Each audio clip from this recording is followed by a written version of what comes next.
Hermanos, muy buenos días. Nos da mucho gusto nuevamente saludarlos a través de este medio. Les mandamos un abrazo a la distancia. Vamos a dar inicio a este culto hoy domingo para rendirle la honra y gloria a nuestro Dios. Y lo vamos a hacer cantando este hermoso corito que dice: demos gracias al Señor, demos gracias. Y usted y yo tenemos muchas cosas por qué estar agradecidos con nuestro Dios aún en este momento. Así que con mucho gozo, con mucha alegría, vamos a cantar este hermoso corito que dice: demos gracias al Señor, demos gracias. Le invito a que se ponga de pie ahí en su casa y cantemos con gozo este hermoso corito.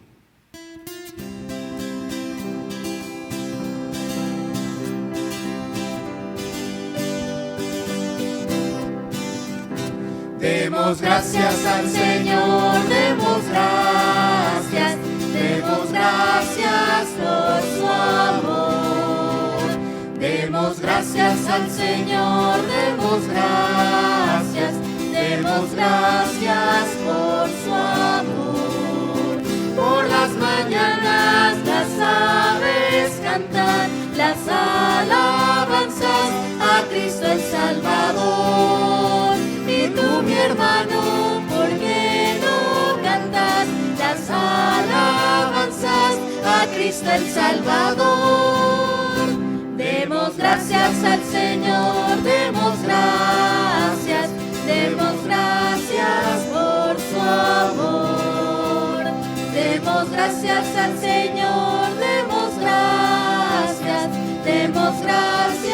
por su amor.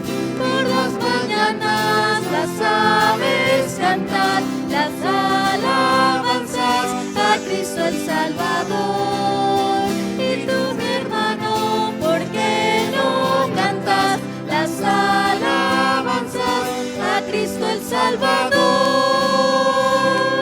Gloria a Dios, hermanos. Demos gracias al Señor. Le invito a abrir sus Biblias, hermanos, en el capítulo número 84. Capítulo número 84 del libro de Salmos. Vamos a hacer esta lectura todos juntos de manera congregacional. Capítulo 84 del libro de Salmos. La palabra de Dios dice así: cuán amables son tus moradas, oh Jehová de los ejércitos. Anhela mi alma y aún ardientemente desea los atrios de Jehová. Mi corazón y mi carne cantan al Dios vivo. Aún el gorrión halla casa y la golondrina nido para sí, donde ponga sus polluelos, cerca de tus altares, oh Jehová de los ejércitos, Rey mío y Dios mío. Bienaventurados los que habitan en tu casa, perpetuamente te alabarán. Bienaventurado el hombre que tiene en ti sus fuerzas, en cuyo corazón están tus caminos. Atravesando el valle de lágrimas, lo cambian en fuente, cuando la lluvia llena los estanques. Irán de poder en poder, verán a Dios en Sión, Jehová, Dios de los ejércitos, oye mi oración. Escucha, oh Dios de Jacob. Mira, oh Dios, escudo nuestro, y pon los ojos en el rostro de tu ungido. Porque mejor es un día en tus atrios que 1000 fuera de ellos. Escogería antes estar a la puerta de la casa de mi Dios que habitar en las moradas de maldad. Porque sol y escudo es Jehová Dios, gracia y gloria dará Jehová. No quitará el bien a los que andan en integridad. Jehová de los ejércitos, dichoso el hombre que en ti confía. Amén, Señor. Esto es palabra de Dios.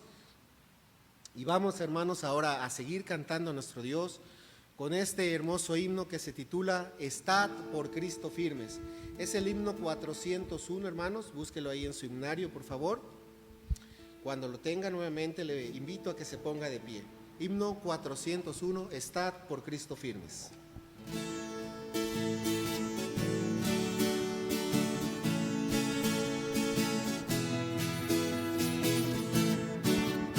Estad por Cristo firmes, soldados de la cruz, alzado en la bandera el nombre de Jesús.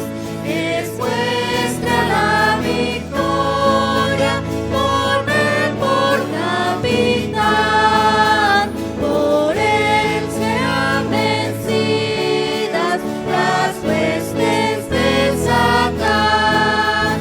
Estad por Cristo firmes, hoy llama a la ley. Poned pues a la lucha, soldados todos y probad que sois valientes, luchando contra el mal. Si es fuerte el enemigo, Jesús es sin igual. Estad por Cristo firmes, las fuerzas son de él. El brazo de los hombres por débil no es fiel. Vestíos la armadura de la oración, deberes y peligros demandan más tesón. Estad por Cristo firmes, tiempo no durarán. La lucha y la batalla, victoria viene ya. A todo el que venciere, corona se dará, y con el Rey de gloria por siempre vivirá. Estad por Cristo firmes, iglesia, dice este hermoso himno.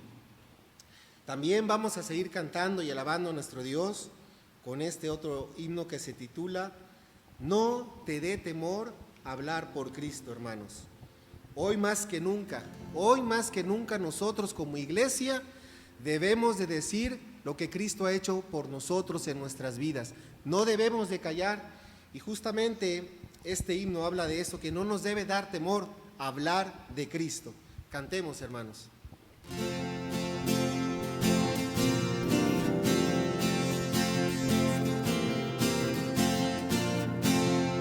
No te dé temor hablar por Cristo, haz que brille en ti su luz. Al que le sacó confiesa siempre, todo debes a Jesús.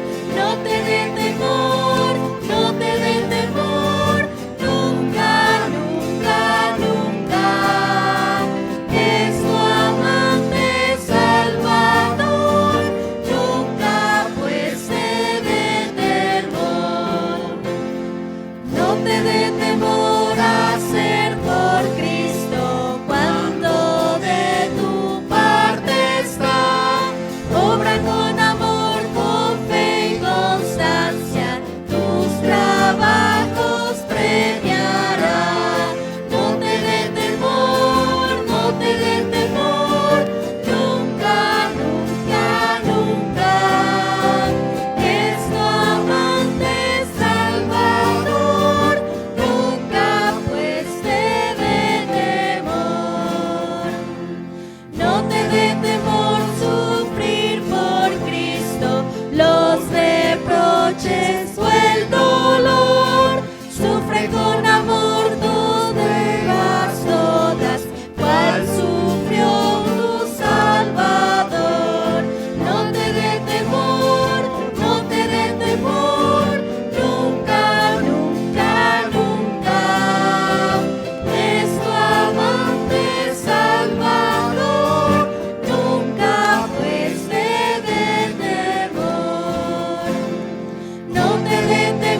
nunca nos debe dar temor hablar de Cristo, de lo que Cristo ha hecho en nuestras vidas y lo que Cristo puede hacer por las personas que le aceptan como su único y suficiente Salvador. Bien, es el tiempo de los avisos. El miércoles tenemos una cita a las 6:45, miércoles de oración. Es importante que si usted tiene alguna petición o alguna necesidad en especial, hermanos, se la haga llegar a nuestro hermano Ángel, a nuestro hermano Pastor, para que se suba al grupo y todos como iglesia estemos orando por esa necesidad. Mire que aún y a pesar de esta contingencia, Dios ha respondido muchas oraciones. Y seguimos orando también, ¿verdad?, por nuestros gobernadores, por este virus, ¿verdad?, porque solo Dios sabe hasta cuándo permaneceremos así. Entre tanto, es deber de nosotros como iglesia seguir cantando y alabando a nuestro Dios y hablando de Cristo. Son todos los avisos, hermanos. Ya saben que ustedes me conocen, a mí me gusta cantar mucho, y más los himnos. Así que vamos a cantar un último himno más que se titula «Cuál pendón hermoso», número 384. «Cuál pendón hermoso». Cántelo con gozo, hermano. No esté ahí achicopalado en su casa. No es momento de estar triste, es momento de estar gozoso, porque aún y a pesar de todas estas cosas, Dios está con nosotros.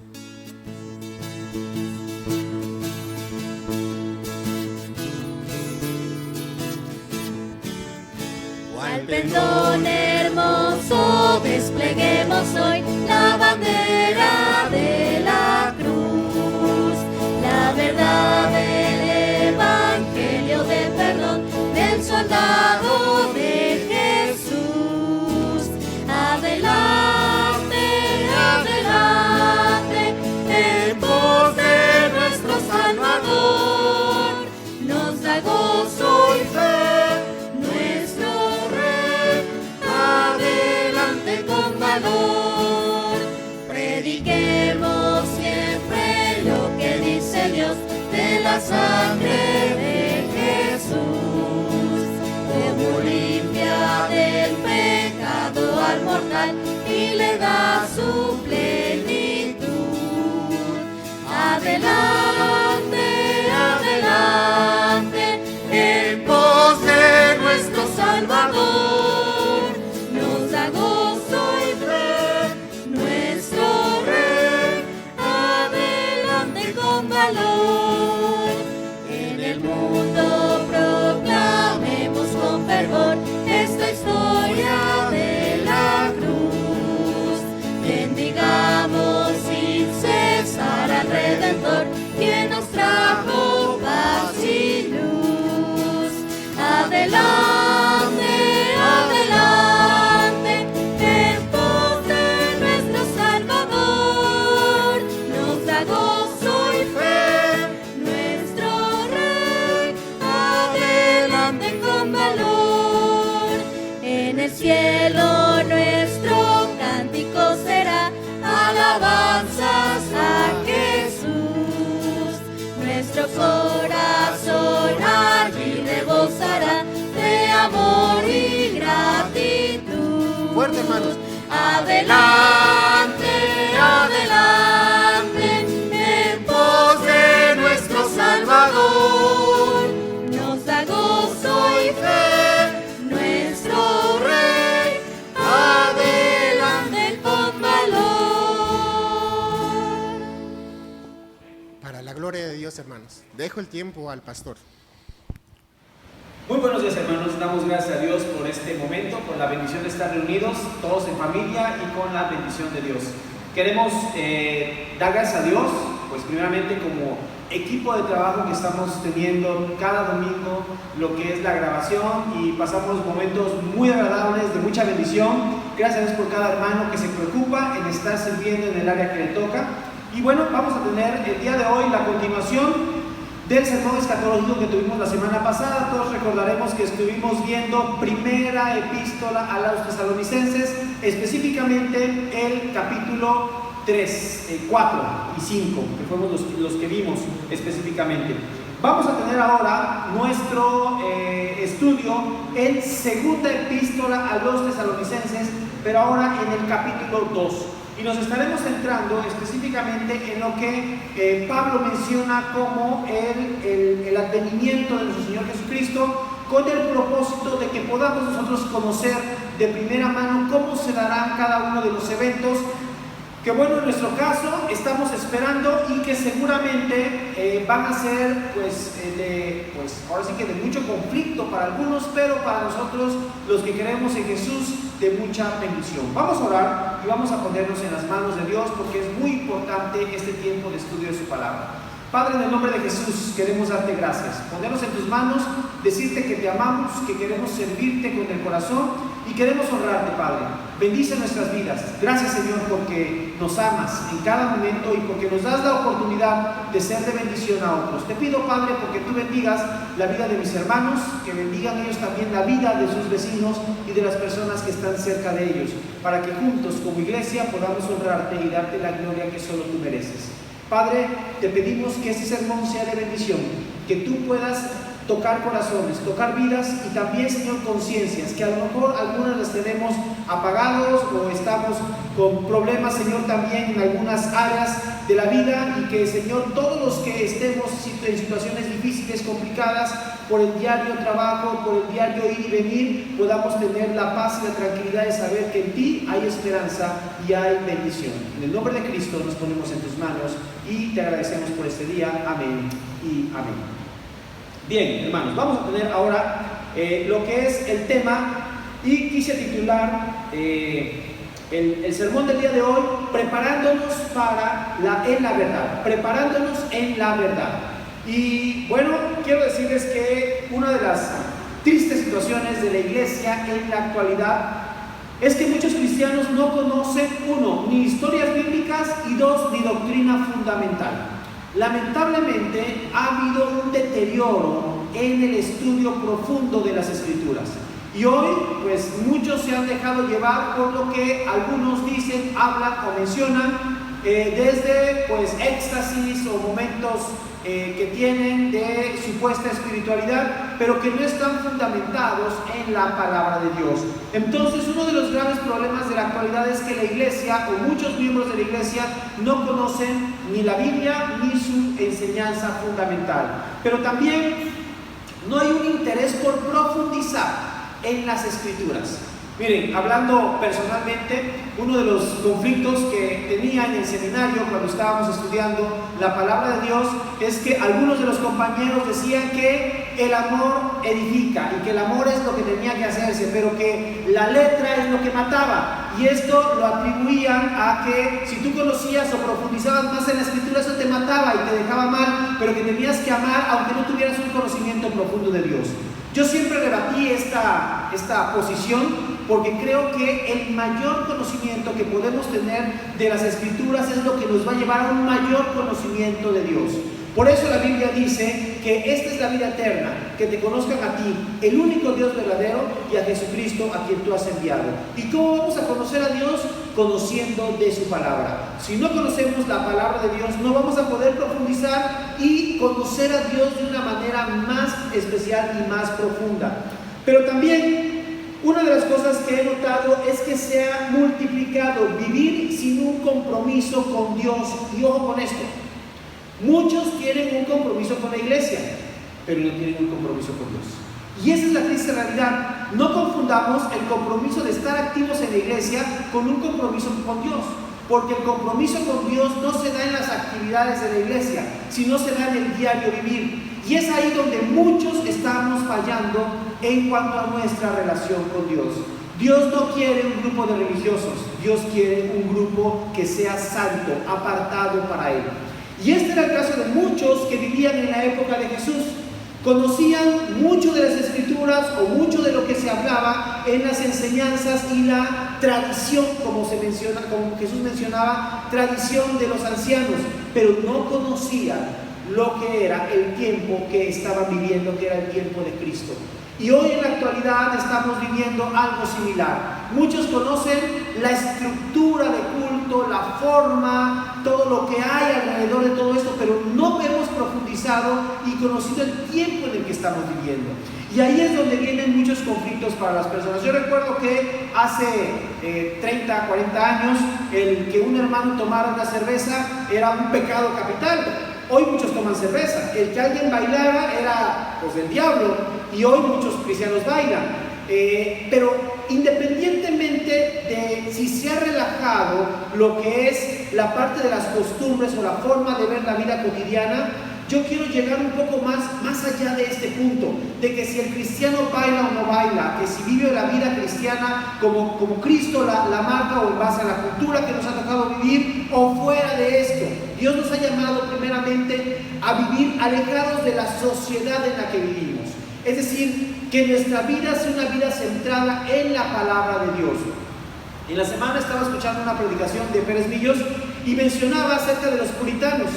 Y una de las cosas que me llamó mucho la atención es que ciertamente los puritanos tenían una vida muy consagrada, muy acercada a Dios, y pues gran parte de la enseñanza de la iglesia bautista o de las iglesias bautistas es basado en el puritanismo inglés específicamente. Sin embargo, los puritanos vivían alejados de todo gozo y de toda alegría que pudiera provenir para disfrutar la vida cotidiana. Y entonces los puritanos decían que Cristo se ve que lloró, pero no se ve que nunca rió.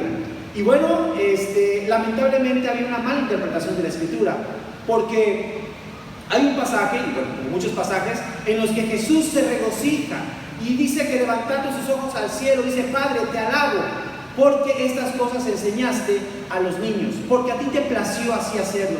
Y Jesús se regocijaba y se gozaba, se alegraba en muchas cosas. Él seguramente reía, él era una persona alegre. Y en el puritanismo no se veía a este Jesús. Quiero decirte, hermano, independientemente si te tomas una cerveza, si bailas o no bailas, o lo que tú quieras hacer, ¿cómo está tu devoción a Dios?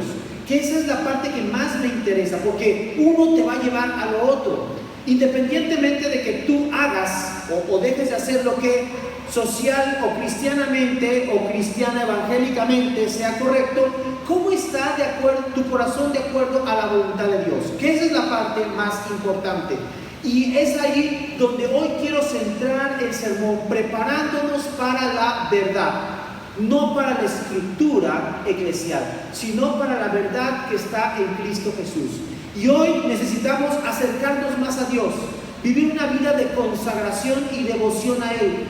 Y esta vida se vive de una manera muy sencilla, viviendo en paz con tu familia, con los que te rodean. Si tú eres una persona que apenas tu esposa, o en el caso de las esposas, tu esposo, te dice algo y te molestas, te irritas, te alteras, bueno, entonces estás teniendo un profundo problema de comunicación, no con tu esposo, sino con Dios. Y eso es algo que nosotros debemos de atacar de primera mano, porque es el primer punto donde nosotros debemos de identificar cómo está nuestra relación con Dios. Si nuestra relación con nuestra esposa, nuestros hijos, los que tenemos cerca, está bien, es porque tenemos una perfecta y plena relación con Dios. Pero si esa relación está mal, y especialmente, yo lo digo en la iglesia y se los he dicho más de una vez, si nosotros como varones, sacerdotes de nuestro hogar, no promovemos la armonía, el gozo, la alegría, créanme que entonces estamos teniendo un profundo problema de comunicación, no con la familia, sino con Dios. Una de las cosas que he aprendido a lo largo de la historia, que he conocido y vivido de la vida cristiana, es que en la medida que nosotros tengamos nuestra relación con Dios directa, vamos a tener nuestra relación a los lados de manera correcta. Y es ahí donde nosotros empezamos a ver cómo Dios empieza a transformar vidas. Y ese es el propósito que nosotros debemos de tener puestos en el momento en donde estamos hoy. Porque vamos a vivir situaciones muy difíciles, muy complicadas, y yo no quiero asustar a nadie, simplemente quiero decir lo que la Biblia enseña y cómo Dios tiene que prepararnos desde lo más básico, como es nuestra relación con nuestros seres queridos. Así que, tomando esto en cuenta, Y como introducción vamos a ver específicamente el capítulo 20, bueno, el capítulo de Tesalonicenses, capítulo 2, pero basados en aspectos proféticos como es Mateo 24, que lo vimos la semana pasada, Lucas 21, Marcos 13, Daniel capítulo 9, Apocalipsis capítulo 3. Y bueno, vamos a estar ampliando un poquito más de cómo esto va a ir desarrollando y tomando más sentido, y como decimos, el rompecabezas se tiene que ir armando. Mateo 24, Lucas 21 y Marcos 13 nos hablan de un evento específico que toca un momento puntual y especial, que es al pueblo de Israel. Estos capítulos de los evangelios tienen que ver con la relación de Dios con Israel, con el pueblo escogido y amado en el Antiguo Testamento. Y ahí Jesús, cuando le preguntan sus discípulos qué cosas habrá del fin y qué situaciones habrá de tu venida y del fin del siglo, bueno, Jesús habla, y lo que vimos la semana pasada, empieza a decir: mirad que nadie os engañe, porque vendrán muchos en mi nombre diciendo yo soy el Cristo, y a muchos engañará. Y oiréis de guerras, rumores de guerra, de hambres, pestes, terremotos. Dice, pero aún no es el fin. Y se levantará nación contra nación, reino contra reino, y habrá hambres en muchas partes. Dice que en este tiempo, en este periodo, habrá situaciones muy complicadas. Hermanos, si bien es cierto, estamos, como lo vimos la semana pasada, en un momento muy crítico de nuestra vida y de la humanidad, todavía no llegamos al nivel que Jesús nos está mencionando.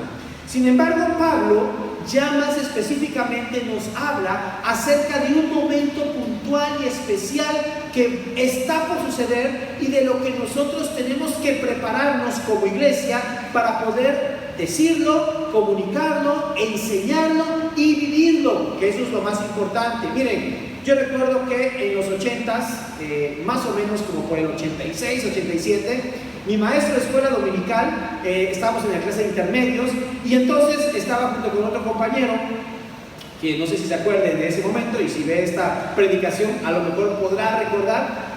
Nos habló acerca de la venida de Cristo, y él nos dio fecha. Nos dijo que en 1988 se cumplían 40 años de la constitución del pueblo de Israel, y que decía que no pasaría esa generación hasta que todas estas cosas acontecieran. Entonces mi amigo, que era en ese momento, pues a lo mejor le dio miedo, a mí me dio mucho interés en conocer todo esto escatológico, y entonces fue y le dijo a su mamá. Bueno, total de que el maestro de escuela dominical salió no muy bien parado, porque nos dio ciertas fechas, y la Biblia nos enseña, ¿verdad?, que del día y la hora nadie lo sabe. Y entonces, basados en esto, pues bueno, tuvo mi maestro de escuela dominical ciertas reprimendas por parte del liderazgo de la iglesia en aquel tiempo por darnos una fecha. Yo no quiero dar fechas, hermanos, ni quiero decir, porque bueno, ya pasamos 1988 y el Señor no vino. Y algunos podrían decir, como Pedro menciona, ¿dónde está la promesa de su advenimiento? Si todas las cosas están igual que en aquel tiempo, ¿cómo están en la actualidad? Bueno, yo quiero decirles algo. La vida de 1988 a la fecha, que pues ya han pasado más de 30 años y va a pasar otra generación más, quiero decirles que esta situación no es la misma, o lo que vivimos hoy no es del mismo mundo que el que se vivía en aquel tiempo. Y no se vivía porque, uno, ha habido avances tecnológicos muy importantes, pero también la humanidad ha caído en un desenfreno moral y espiritual muchísimo más que en la actualidad. La iglesia se ha enfriado todavía más que en aquel tiempo, y pareciera que todo va en decadencia.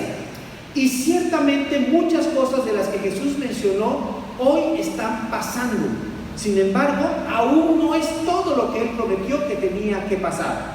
Dice Pablo en 2 Tesalonicenses capítulo 2, pero con respecto a la venida, y esta palabra venida es parusia, es decir, la manifestación o la aparición de Jesucristo, de nuestro Señor Jesucristo, y nuestra reunión con Él. Habla de dos eventos: uno, la aparición de Jesucristo, y la reunión que tendremos con Él. Entonces, aquí podemos identificar dos eventos muy importantes. Uno, la venida de Cristo, y dos, el arrebatamiento de la iglesia. Os rogamos, hermanos, que no os dejéis mover fácilmente de nuestro modo de pensar. Y aquí la versión Reina Valera dice que no os dejéis mover fácilmente de nuestra manera de pensar. Primeramente, ni os conturbéis, ni por espíritu, ni por palabra, ni por carta, tal como si fuera nuestra, en el sentido de que el día del Señor está cerca. Y aquí solamente tenemos que aclarar que el texto menciona específicamente como si el día del Señor ya hubiera sido. Y eso es algo que debemos de tener bien en cuenta. Hay muchos que dicen que ya estamos en la tribulación o que ya Cristo vino. Y bueno, hay algunos grupos como los grupos ruselistas. Cuando me refiero a los ruselistas, me refiero a los que creen en las enseñanzas de Russell, que se conoce popularmente como testigos de Jehová, y siempre lo he mencionado que ellos no son testigos de Jehová porque ellos no testifican acerca del Señor de la Biblia, sino que ellos siguen doctrinas o enseñanzas que están fuera de lo que es la enseñanza bíblica.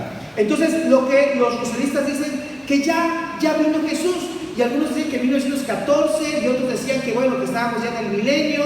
Bueno, hay muchas enseñanzas que nosotros debemos de considerar como veraces. Y entonces, dice Pablo, en el sentido de que el día del Señor está cerca, porque ciertamente está cerca, nadie os engañe en ninguna manera. Y nuevamente Pablo toca la palabra engaño, porque no vendrá sin que antes venga la apostasía y se manifieste el hombre de pecado, el hijo de perdición. Y aquí es donde nosotros debemos de tener en cuenta esta enseñanza de Pablo. Pablo dice que no vendrá Cristo, y este venga es en un verbo muy puntual. No quiero dar clases de griego ni tener una presunción de la enseñanza del griego, pero este verbo está en un auristo. El auristo es una forma o un tiempo verbal en griego que no tenemos en español, y es un tiempo puntual, es decir, un tiempo único en el que ya no se va a repetir ni antes ni después. Por eso es que no vendrá sino hasta que venga, y va a ser un momento especial la apostasía. Y dice, y se manifieste, otro momento especial, el hombre de pecado, el hijo de perdición. Entonces tenemos aquí dos momentos también muy importantes: la llegada de la apostasía y la manifestación del hombre de pecado. Ahora, para esto necesitamos remontarnos un poco más atrás. En el Antiguo Testamento, en el capítulo 9, Dios, a través del ángel Gabriel, revela a Daniel qué es lo que iba a pasar. Y él le habla acerca de 70 semanas que estaban establecidas para su pueblo. Y durante esas 70 semanas iba a haber una gran situación en cuanto al pueblo de Israel, pero faltaba, después de las 69 semanas, iba a faltar una semana. Y en esa semana, vamos a irnos, los que tengan ahí su Biblia, Daniel capítulo 9, se menciona algo bien interesante que debemos de analizar con mucho cuidado. Y dice: y después de las 62 semanas se quitará la vida al Mesías, mas no por sí, y el pueblo de un príncipe que ha de venir destruirá la ciudad y el santuario, y su fin será con inundación, y hasta el fin de la guerra durarán las devastaciones.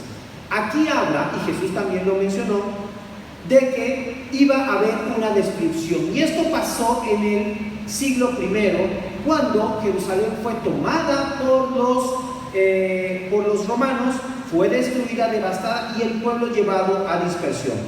Pero dice el versículo 27: y por otra semana confirmará el pacto con muchos. A la mitad de la semana hará cesar el sacrificio y la ofrenda. Después, con la muchedumbre de las abominaciones, vendrá el desolador, hasta que venga la consumación y lo que está determinado se derrame sobre el desolador. Entonces aquí nos habla lo que nosotros conocemos como la abominación desoladora. Y esta enseñanza, que aquí la encontramos también en este pasaje de Tesalonicenses, dice hasta que venga la apostasía. ¿Qué es apostatar? Negación de la fe. Y se manifieste el hombre de pecado, el hijo de perdición, el cual se opone y se levanta contra todo lo que se llama Dios y es objeto de culto, tanto que se siente en el templo de Dios haciéndose pasar por Dios. Esto es lo que conocemos como ese momento puntual en el que este hijo de perdición o este hombre que va a ser manifestado estará siendo puesto ante el mundo como Dios. Ahora, retomando nuevamente el capítulo 9 de Mateo y yéndonos al capítulo 24 el capítulo 9 de Daniel y el capítulo 24 de Lucas, vamos a encontrar una enseñanza por demás también interesante, hablando acerca de que Jesús menciona este momento especial y dice, muchos tropezarán entonces y se entregarán unos a otros y se aborrecerán, y muchos falsos profetas se levantarán y engañarán a muchos, y por haberse multiplicado la maldad, el amor de muchos se enfriará, mas el que perseverare hasta el fin será salvo. Será predicado el evangelio del reino en todo el mundo para testimonio de las naciones, y entonces vendrá el fin. Y ahí es donde nosotros debemos de ver cuándo viene el fin. Por tanto, cuando veáis en el lugar santo la abominación desoladora de que habló el profeta Daniel, el que le entienda, entonces los que estén en Judea huyan a los montes. Este momento puede ser considerado también como una profecía de doble cumplimiento. Es decir, ya hubo una abominación desoladora en el pasado. Y esto fue cuando Antíoco IV Epífanes hizo un sacrificio de una cerda en el altar de Dios. Y esto fue en el periodo que conocemos como en el periodo intertestamentario. Y ese momento, imagínense, el cerdo era un animal inmundo. Este hombre quería que los judíos le adoraran a él y que tuvieran una reverencia hacia él. Por tanto, lo que hizo es que contaminó el santuario de ellos haciendo un sacrificio inmundo en un lugar donde se consideraba sagrado y que realmente era un lugar sagrado, como era el templo en Jerusalén.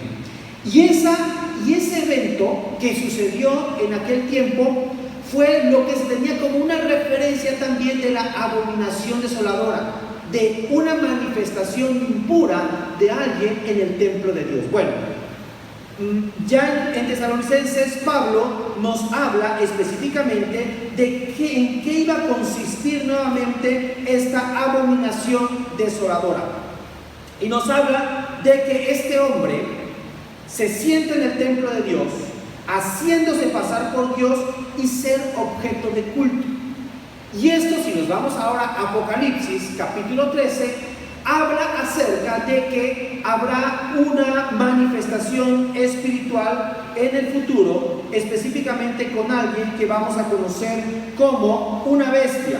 Dice: y me paré sobre la arena del mar y vi subir del mar una bestia que tenía 7 cabezas y 10 cuernos, y en sus cuernos 10 diademas, y sobre sus cabezas un nombre blasfemo. Y la bestia que vi era semejante a un león pardo, y sus pies como de oso, y su boca como de león. Y el dragón le dio su poder y su trono y grande autoridad. Entonces ahí nos encontramos como en este punto nosotros debemos estar alerta sobre este hombre o esta bestia que ha de venir. Y bueno, más adelante en este capítulo dice que él iba a hacer grandes señales. Y Juan menciona, dice: si alguno tiene oído, oiga. Si alguno lleva en cautividad, va en cautividad. Si alguno mata a espada debe ser muerto. Aquí está la paciencia y la fe de los santos. Y bueno, habla acerca de que esta bestia ejerce autoridad. Y en el versículo 16 dice: y hacía que todos, pequeños y grandes, ricos y pobres, libres y esclavos, se les pusiese una marca en la mano derecha o en la frente, y que ninguno pudiese comprar ni vender, sino el que tuviese la marca o el nombre de la bestia y el número de su nombre. Aquí hay sabiduría. El que tiene entendimiento, cuente el número de la bestia, pues es número de hombre, y su número es 666. Hasta aquí hay una enseñanza bíblica de una manifestación no muy lejana de alguien que va a poner una marca, una señal. Esta marca o señal de que se nos habla va a tener un propósito: control.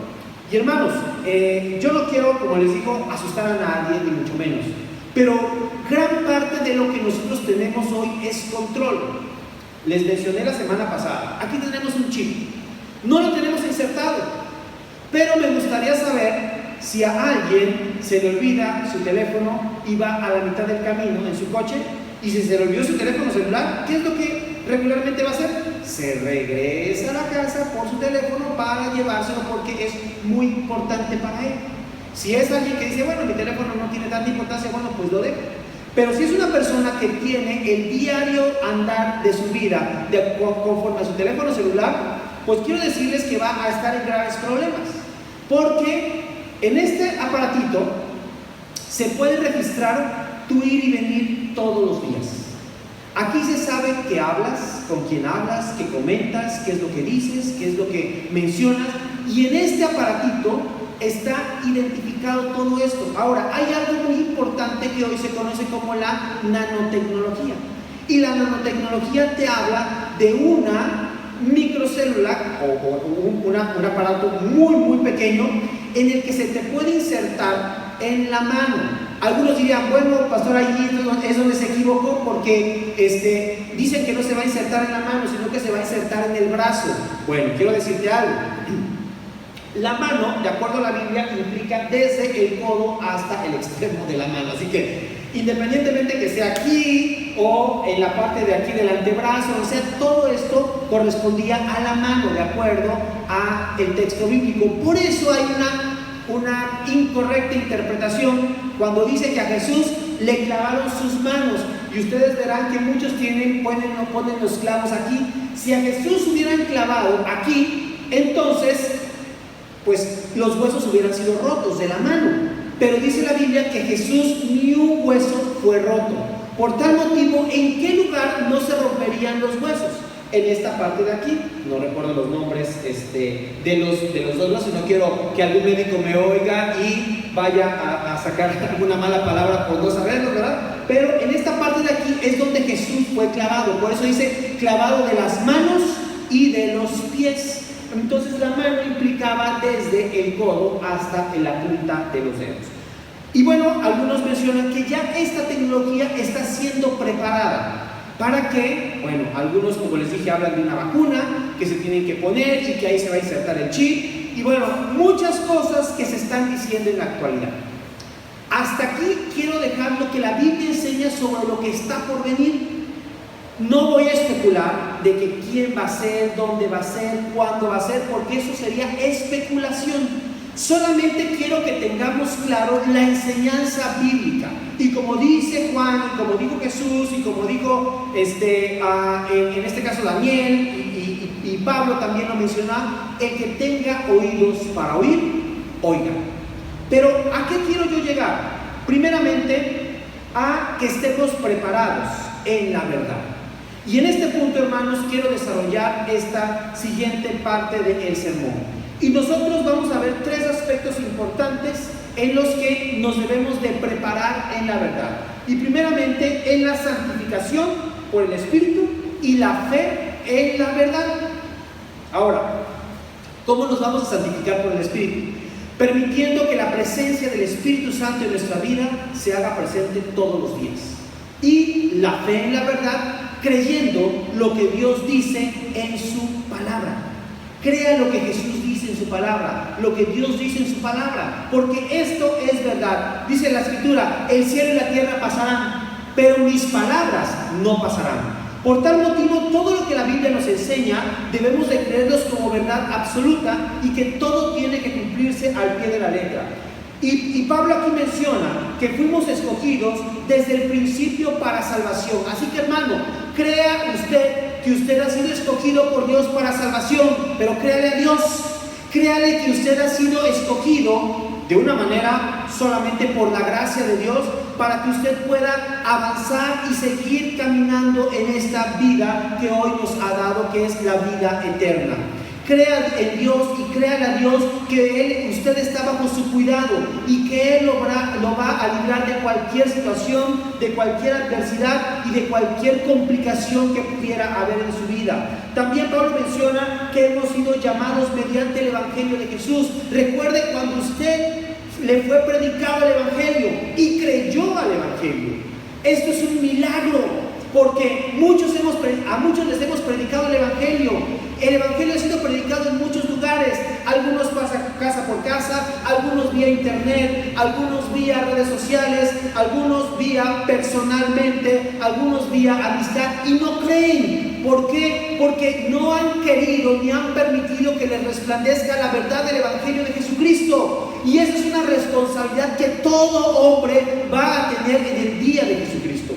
Por eso es muy importante, hermanos, que estemos agradecidos, que nosotros, en medio de nuestras dificultades, en medio de nuestras adversidades, en medio de nuestras luchas, abrimos nuestro corazón a Jesucristo y le entregamos nuestra vida. Hermano, no sea un cristiano a medias. Confirme su redención y su salvación en Cristo Jesús. Él escogió desde el principio de la fundación del mundo, dice Pablo, para que fuera salvo, para que fuera redimido. Por tal motivo, si en su corazón hay algo que aún no le impide tener esa plena relación con Jesucristo, pídale perdón, dígale que necesita de su presencia, que necesita ser santificado por su Espíritu, que necesita ser amado y cuidado por Él solamente, y empiece a tomar decisiones firmes en su vida, de tal manera que pueda cambiar su manera de vivir y lo que era antes no lo sea más. Dice Pablo en la epístola a los Efesios: el que hurtaba no hurte más, sino trabaje con sus manos para poder compartir de lo que el Señor le ha dado. Y habla de que no quítese de nosotros toda malicia, toda avaricia, toda malignidad y todas las cosas que hay posiblemente en el corazón y en la mente de las personas, y entreguémosla a Jesucristo. Por eso, hermano, necesitamos santificarnos en el Espíritu y tener fe en la palabra de Dios. No sea un cristiano a medias. Le he dado la enseñanza de lo que está por venir, de lo que la Biblia dice acerca de esta manifestación del hombre de pecado. Y al final quiero dar algo que para mí, y le dije a Valeria, me dio mucho miedo, me dio mucho temor, porque necesitamos estar cada día agarrados y más fuertes de la mano de Jesucristo. Y también, para podernos santificar en el Espíritu y en la verdad, necesitamos alcanzar la gloria de nuestro Señor Jesucristo. Y para eso hemos sido santificados, para alcanzar la gloria. Nosotros vamos en este camino. En este camino hay un canto que les he mencionado, un canto hermoso, el camino de la vida y la verdad. Recuerdo que lo cantábamos en la iglesia, en la unión de jóvenes, y cantábamos y me daba mucho gusto. Estoy cantando alegre en el camino de la vida y la verdad. A cada paso encuentro un motivo de amor y felicidad. Sí, alegre voy cantando. Sí, yo viviré feliz con Él. Y qué bendición, hermanos, que tenemos una esperanza bienaventurada, una esperanza gloriosa con Cristo Jesús.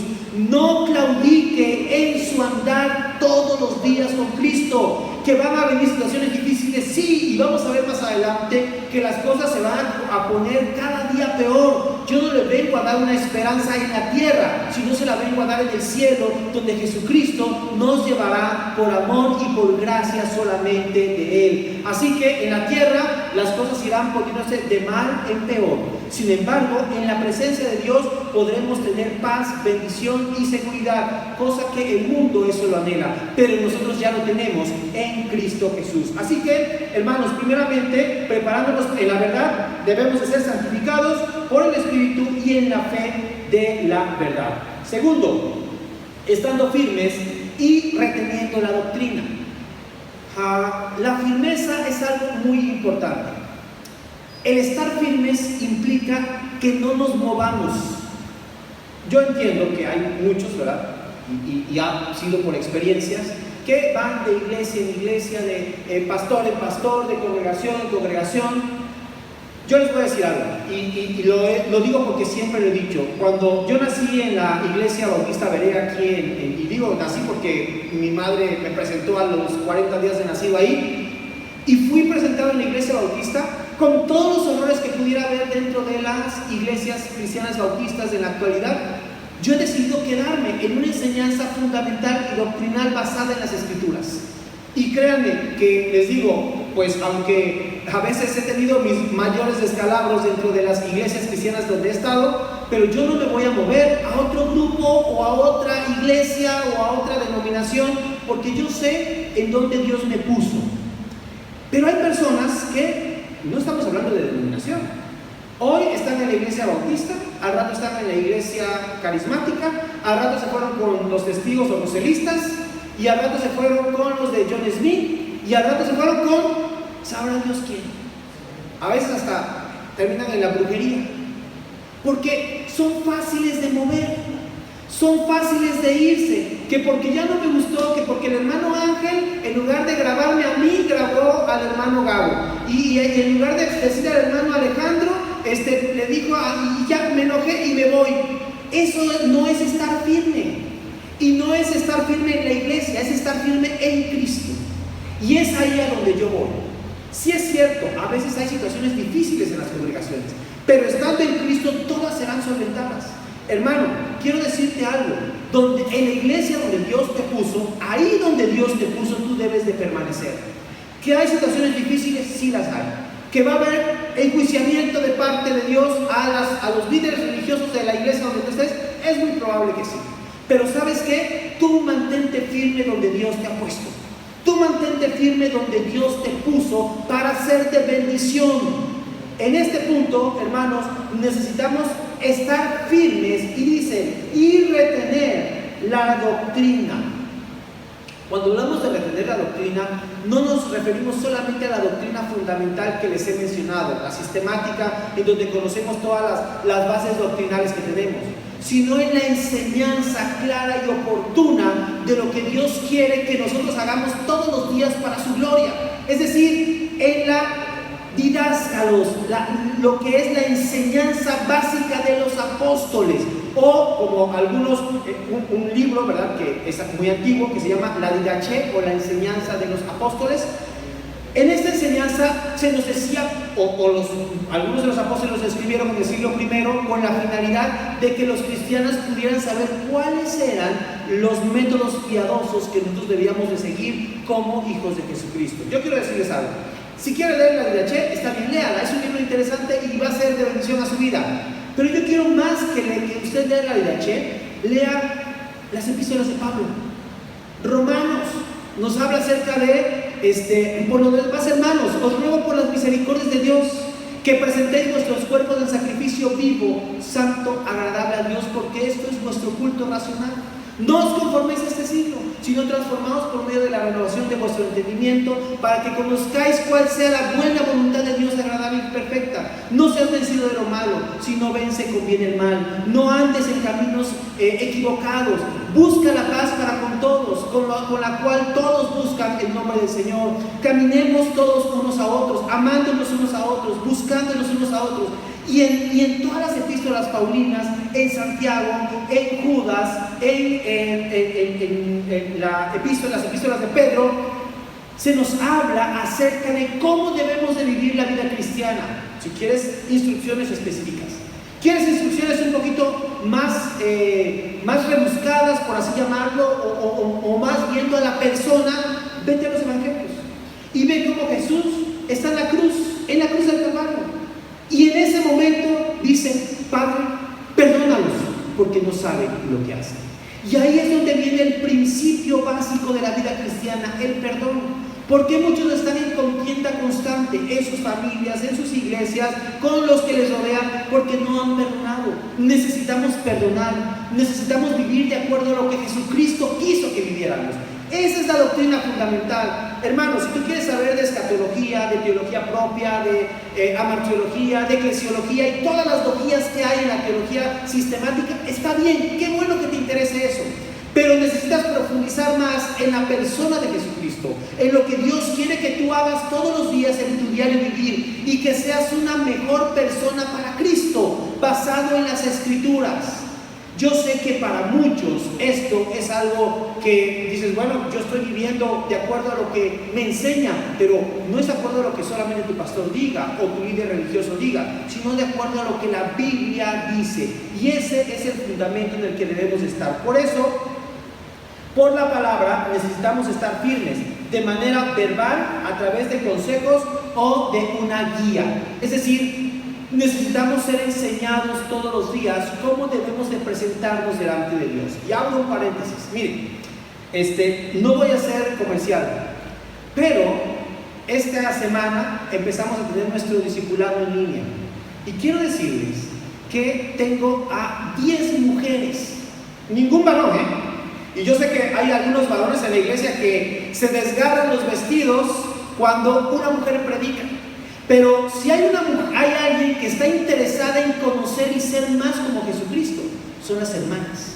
Y Jesús menciona que en su ministerio hubo mujeres, y las mujeres estuvieron al pie de la tumba cuando los discípulos estaban escondidos, los varones. Así que empezamos nuestro discipulado y tengo a 10 hermanas que han decidido ser semejantes a Jesús. Y ese es un reto para los varones de nuestra iglesia. Lo estamos haciendo vía WhatsApp, en el portal, en la aplicación de WhatsApp. Me mandan el mensaje de que quieren estar, me mando el libro, ya empezamos a leer el primer capítulo y empezamos a tener los hábitos de Jesús, con la finalidad de ser para la gloria de Cristo. Y aquí, ¿qué es lo que vamos a encontrar? Doctrina, es decir, enseñanza práctica de la vida cotidiana. Y yo estoy muy contento porque estas 10 hermanas, de verdad, la pasamos genial, muy padre, platicando, hablando, ellas comentaban, compartían. Y yo reto a los varones de nuestra iglesia a que, no es porque yo lo diga, sino porque quieran, porque nazca de su corazón, no ser como yo, sino ser como Jesús. ¿Y de qué manera lo vamos a hacer? En equipo. Jesús no fue, como dicen, casa por casa, atendiendo a cada discípulo. No, Él los tomó a todos. Y en grupo, Él los iba formando, les iba enseñando. Y fíjense, curiosamente, John MacArthur en su libro, 12 hombres comunes y corrientes, establece que Jesús establecía grupos de 3 en cada uno de sus apóstoles que le estuvieron sirviendo. Y los primeros, ¿verdad? Jacobo, Juan y Pedro, que era el grupo, pues no elite, pero sí donde Jesús manifestó más su bendición a ellos. Ahí podemos encontrar gran bendición y una enseñanza muy, muy profunda de parte de Jesús, al grado que Él manifestó su gloria. Y Pedro más adelante dice, y vimos su gloria, gloria como del unigénito del Padre, lleno de gracia y de verdad. Bueno, también lo menciona en este caso Juan en el Evangelio y en las epístolas. Entonces, hermanos, ¿qué es lo que yo les puedo decir? Qué bueno que haya un grupo de mujeres que estén dispuestas a querer ser como Jesús. Pero quiero también decirles que los varones tenemos una gran responsabilidad de ser como Jesús. Y a través de un libro muy sencillo que está basado en las Escrituras, podemos ir viendo hábitos todos los días de cómo Jesús quería que el mundo le conociera, y que esos hábitos los tengamos también nosotros. ¿Por qué el mundo no cree en la actualidad? Porque no ven en nosotros la imagen y el reflejo de Cristo Jesús. Y con esto, hermanos, quiero cerrar este punto, que debemos de estar firmes y reteniendo la doctrina. Y cuando hablo de la doctrina, como les dije, no me refiero al fundamento teológico sistemático, sino a la experiencia de vida de todos los días, tener un encuentro con Jesús. Y yo sé que hay muchos hermanos que ya están pues, en un nivel a lo mejor más allá de Jacobo, Juan y Pedro, ¿verdad? Pero yo sé que algunos necesitamos, yo en lo personal necesito parecerme más todos los días a Jesús. Y necesito, hermanos y amigos, que podamos tener esta gran bendición de caminar en la bendición de que el Señor nos ha dado, que es avanzar todos los días de acuerdo a la voluntad de Dios. Pablo habla a los tesalonicenses y les menciona que necesitamos estar preparados en la enseñanza. Y dice, por escrito, mediante la Biblia.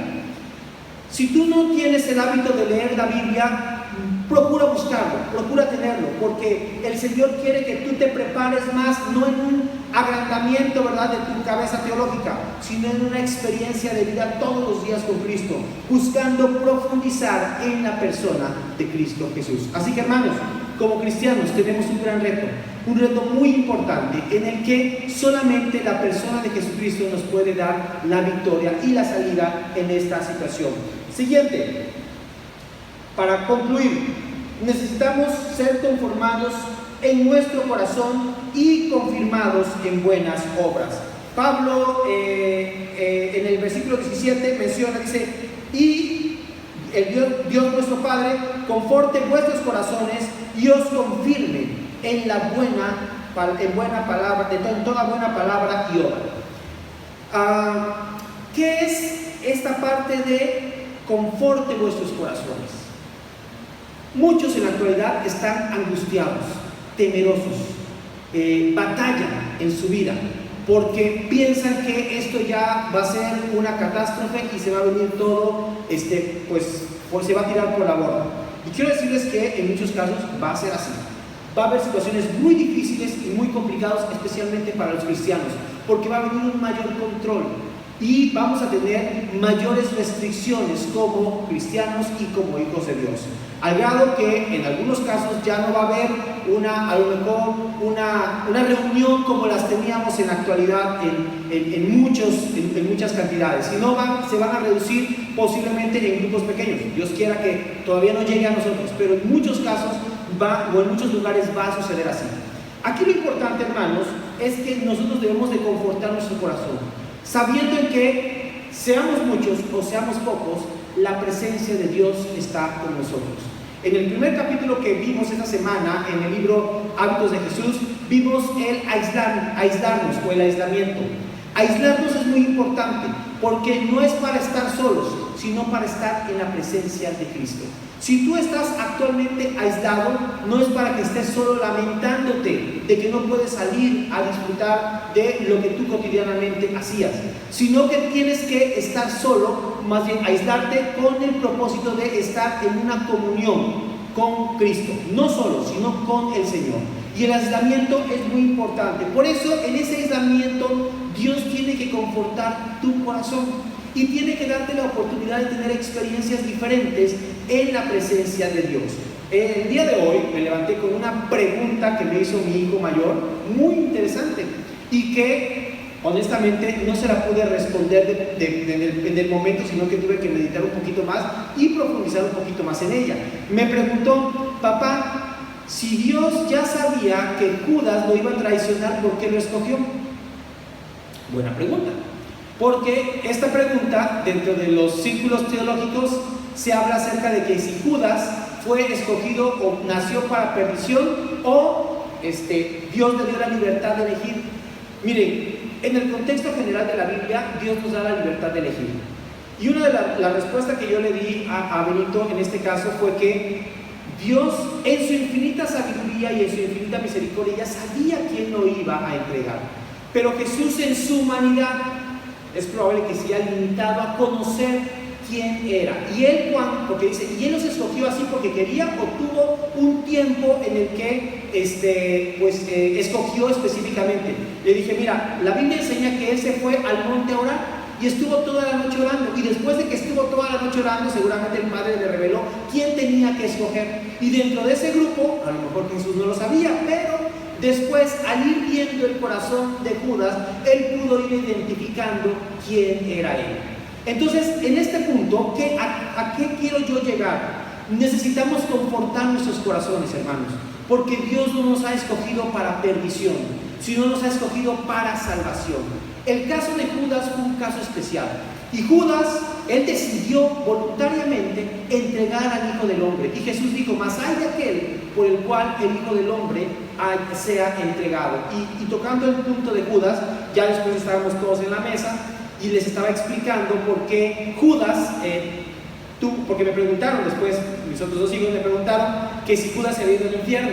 Y yo le dije: bueno, la Biblia no habla específicamente de eso, pero yo te voy a dar algunas razones por las cuales puedo creer que Judas se fue al infierno. Uno, porque no se arrepintió para con Cristo Jesús. Sí se arrepintió, pero no para con Cristo. Fue con los sacerdotes, entregó las monedas y los sacerdotes le dijeron: pues allá tú. Y entonces no fue delante de Cristo arrepentido. Ese fue el primer punto. El segundo, se suicidó, y Jesús dijo que cualquiera que destruyera su cuerpo, Dios lo destruirá a él. Por tal motivo, el suicidio no es algo que Dios avale, y él decidió tomar la puerta falsa. Y dice: no, pues sí, se suicidó. Y le di una tercera, no se me viene a la mente ahorita, pero fueron tres razones por las que Judas es probable que él haya estado no en el cielo, sino lejos de la presencia de Dios. Y yo quiero preguntarte, hermano, ¿tú dónde estarás? ¿Dónde estarás la eternidad? ¿Estás convencido sabiendo de que a pesar de todas las situaciones que pudiera haber, estarás en la presencia de Dios? Y Judas es un caso muy particular dentro de la Biblia. Pero al final él tomó una decisión, así como tú y yo podemos el día de hoy tomar decisiones y tomar decisiones firmes. Y la pregunta es, ¿cómo está tu corazón? ¿Cómo está tu corazón delante de Dios? ¿Vas a ser un Judas que al final traiciona a Jesús? Y bueno, dentro de la plática que pudimos tener el día de hoy a la hora del desayuno, les mencioné a mis hijos que iban a venir momentos difíciles, momentos complicados, en el que nos iban a pedir posiblemente que negáramos a Cristo o que nuestro padre, nuestros hijos o nuestra esposa estuviera con vida. Para muchos, pues va a ser algo complicado ver que tus hijos, que tu esposa esté en el paredón y que tú tengas que negar a Cristo y que tengas dos opciones solamente, no más: convertirte en un apóstata o estar fiel delante de Cristo. Y una de las cosas que les digo a mis hijos como enseñanza, así vean que me van a matar a mí, van a matar a su mamá o a quien sea, no debemos de negar a Cristo. Hermano, yo te digo algo, y esto puede sonar muy catastrófico en la condición en la que estamos el día de hoy, pero así te veas en la condición más difícil, no tenemos que negar a Cristo. Esto es algo fundamental y esta es la enseñanza que yo quiero que quede en tu cabeza. Así tengas o estés en la peor situación difícil, recuerda que tenemos una esperanza gloriosa con Cristo Jesús. Recordemos que el Señor está con nosotros. La historia de la iglesia relata la historia de la muerte de Pedro. En la historia eclesial, Eusebio de Cesarea menciona y relata acerca de cómo fue la muerte de Pedro. Y él dice que cuando se mencionó de que iba a ser crucificado, dijo que se pusiera de cabeza porque él no tenía el morir como su salvador, y entonces lo crucificaron de cabeza. Pero también estaba su esposa junto. Y entonces dice que Pedro le dijo a su mujer, en ese momento tan difícil de ser muertos, le dijo: esposa, ten confianza, Cristo nos espera. Hermano, yo te digo, no vas a pasar algo que los primeros cristianos no hayan pasado. No vamos a pasar, si Dios lo permite, situaciones en las cuales no estemos en condiciones en las que muchos hayan pasado. Muchos murieron en la antigüedad, y yo te animo nuevamente a que leas la historia de la iglesia, los primeros 300 años, y después la época de la Inquisición, en donde muchos murieron por causa de Jesucristo. Y en este periodo no negaron al Señor. Al final de los tiempos se habla acerca de que seremos entregados, y nos entregarán, los padres entregarán a los hijos entregarán a los padres, y habrá mucho llanto, mucho lloro, por causa de que seremos traicionados como Judas traicionó al Señor. Pero en medio de todo eso tenemos una gran esperanza. Por eso necesitamos estar preparados en la verdad. Si tú no tienes fe en las Escrituras, fe en lo que el Señor nos dice, vas a ser muy fácil de convencer, vas a ser muy fácil de flaquear, y tu corazón, como dice nuestro hermano Ángel, nuestro corazón de pollo que tenemos a veces, va a sentirse agobiado y vamos posiblemente a claudicar. Pero no, hermano, ten la firmeza de que Cristo está con nosotros. El Señor está por venir y va a venir a buscarnos, y aunque tengamos que pasar por algún tiempo algunas pruebas, el Señor nos tiene una esperanza gloriosa en los cielos. Entonces necesitamos confortar nuestros corazones y confirmarnos en buena obra y palabra. No neguemos a Cristo. No neguemos a Cristo. Esto es para lo que hemos sido puestos, hermanos. Y si alguien piensa que estoy dando un sermón alarmista, pues qué más alarma que la que está por llegar. Sí es un sermón de alarma, es un sermón de alerta. Pero si yo no anuncio lo que está en la palabra de Dios, si yo no me pongo como una atalaya para decir lo que está por venir, yo voy a hacer falto a la palabra de Dios. Y yo prefiero quedar bien con Dios que quedar bien con los hombres. Yo prefiero que me critiquen, que cierren la página de internet y digan: yo ya no voy a oír a ese pastor loco que está hablando tonterías, y que el Señor me diga: bien, buen siervo y fiel, en lo poco has sido fiel, sobre mucho te pondré. Esa es la esperanza que tenemos los siervos de Dios, y esa es la esperanza que todos debemos de tener. Sí vienen momentos difíciles, sí vienen momentos complicados, pero tomados de la mano de Dios será mucho más fácil pasarlos. Así que dediquemos nuestro tiempo para andar con Jesús en amor, buscándole, amándole y sirviéndole. Y sobre todo, hermanos, no neguemos a Cristo, no neguemos a nuestro Salvador, no neguemos al Señor que dio su vida por ti y por mí, porque esta es la gran bendición que tenemos. Y para concluir, que Dios nos guarde de la hora de la prueba. Que Dios nos guarde de la hora de la prueba. Y esto, como mencionamos en capítulos anteriores o en el sermón anterior, dice que el Señor nos ha puesto para salvación. El apóstol dice que, termina diciendo que por lo demás, hermanos, orad por nosotros para que la palabra del Señor corra y sea glorificada, así como lo fue entre vosotros, y para que seamos liberados de los hombres perversos y malos, porque no es de todos la fe. Seamos liberados de hombres perversos y malos. Así que hoy es un tiempo de reflexión, es un tiempo de buscar al Señor, es un tiempo de afirmarnos, poner nuestra fe 100% puesta en Jesucristo. Y si tú andabas divagando, si andabas batallando, si andabas, Cristo está por venir, Cristo está a las puertas. Necesitamos recordar que nuestra fe no está puesta en los hombres, sino está puesta en un hombre, Cristo Jesús, Señor nuestro, nuestra esperanza de gloria. Hoy cantamos hermosos himnos, hablando de la firmeza. No te dé temor hablar con Cristo. Qué hermoso himno. No te dé temor, nunca, nunca, nunca. Es tu amante Salvador, nunca pues te dé temor. Así que, hermanos, necesitamos tener esa firmeza y esa convicción, porque Cristo lo espera de nosotros. Él nunca negó el ir a la cruz. Y aunque se vio en un momento difícil y dijo: Padre, si es posible, pase de mí esta copa, pero no se haga mi voluntad, sino la tuya. Y él sabía todo lo que venía, y era una situación por demás difícil y complicada. Hermano, esto será solamente un momento, pero en medio de todo esto, Cristo te dará la victoria. Así que ten fe, ten confianza, porque el Señor viene por ti y viene por mí. Oremos, pongámonos en pie en su lugar, póngase en pie. Si quiere arrodillarse, arrodíllese. Si quiere confesar pecados, confiéselos. Hoy es el momento de salvación. Hoy es el momento en el que podemos llegar ante Cristo y decirle: Señor, he sido infiel a ti, no he hecho lo bueno, te he fallado, te he negado, peor que Judas, te he ofendido. Señor, perdóname y conforta mi corazón. Permite que sea hallado firme en buenas obras y en amor hacia ti. Padre, en el nombre de Jesús, quiero pedirte que tú bendigas a tu iglesia, que bendigas a tu pueblo, Señor, que nos confortes en bendición, en amor, en gracia.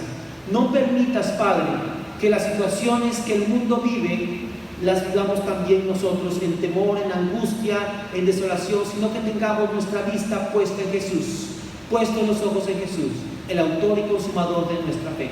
Permite, Señor, que todo esto que tú has expuesto en tu palabra a nosotros sea un consuelo de saber que tú vienes pronto y vienes por nosotros, para seguirnos dando bendición, para seguirnos dando aliento y para seguir mostrando tu misericordia. Recordemos, Señor, haznos recordar todo el tiempo que la apostasía, la enseñanza falsa, el negarte a ti está por venir. Un momento en el que muchos te negarán. Permite que estemos firmes, Señor, y que recordemos estas palabras que están puestas en la Biblia, lo que tú nos has querido revelar para bendición nuestra y para santificación de los que confiamos en ti.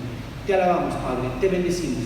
Conforta nuestras vidas y nuestros corazones en el nombre de Jesús. Amén y amén. Hermanos, Dios les bendiga, que Dios guarde sus vidas y que Dios les dé la oportunidad de ser mejores para Cristo. Dios les bendiga. Jehová te bendiga y te guarde. Jehová haga resplandecer su rostro sobre ti y tenga de ti misericordia. Jehová alce sobre ti su rostro y ponga en ti paz.